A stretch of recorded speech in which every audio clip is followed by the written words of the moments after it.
What if I told you that a simple three-digit number has the power to shape your future, dictating where you live, what car you drive, and even what jobs you can get? Your credit score is more than just a financial metric. It's a system designed to control you. Banks, lenders, and corporations don't just use it to measure risk.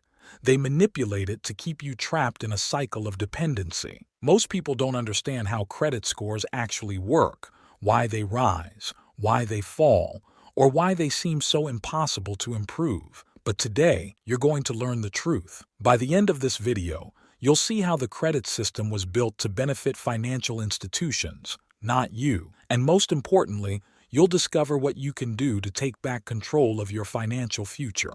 Let's start at the beginning. The origin of credit scores. Imagine it's the early 1900s.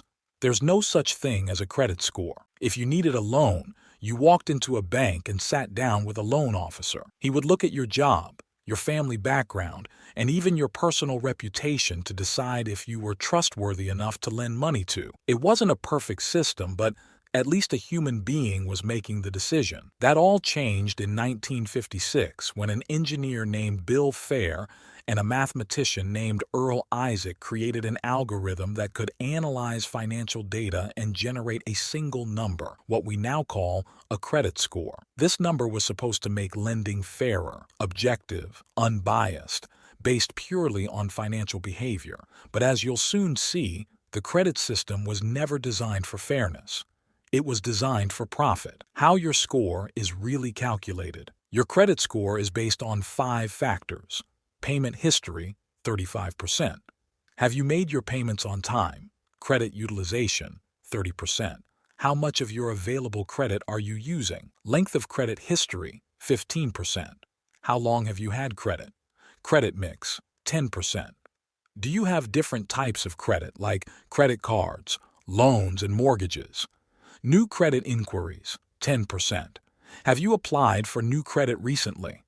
But here's where things get interesting. The banks and credit bureaus don't actually want you to have a perfect score. If you did, they wouldn't make as much money off you. A credit score in the 700s makes you a prime target for low-interest loans. A score in the 500s or 600s makes you a high-risk borrower, which means banks can charge you higher interest rates and more fees. In other words, the system isn't designed to help you win. It's designed to keep you just barely above water, always needing credit, always paying the banks. How banks manipulate credit scores. Banks use credit scores as a weapon, one they can manipulate whenever they want. Take this example. You have a perfect payment history and you've never missed a bill, but suddenly your credit score drops. Why? Because banks use a trick called forced credit limit reductions. If the economy starts to slow down, banks will lower your credit limit, even if you've done nothing wrong.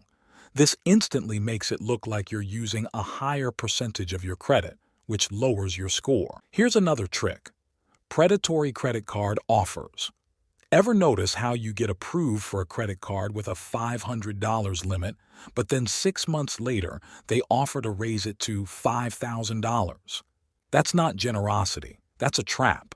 They want you to use more credit so they can charge you more interest. And the moment you miss a single payment, your interest rate spikes, your score drops, and they make even more money off you. It's not a system. It's a business model. How credit scores control your life. Your credit score isn't just about loans. It affects almost every aspect of your life. Jobs. Some employers check your credit before hiring you. A low score can cost you a job, even if you're qualified. Housing. Landlords use credit scores to decide if they'll rent to you. A low score can mean higher deposits or outright rejection. Car insurance. A low credit score can increase your insurance rates, sometimes by hundreds of dollars per year. Relationships.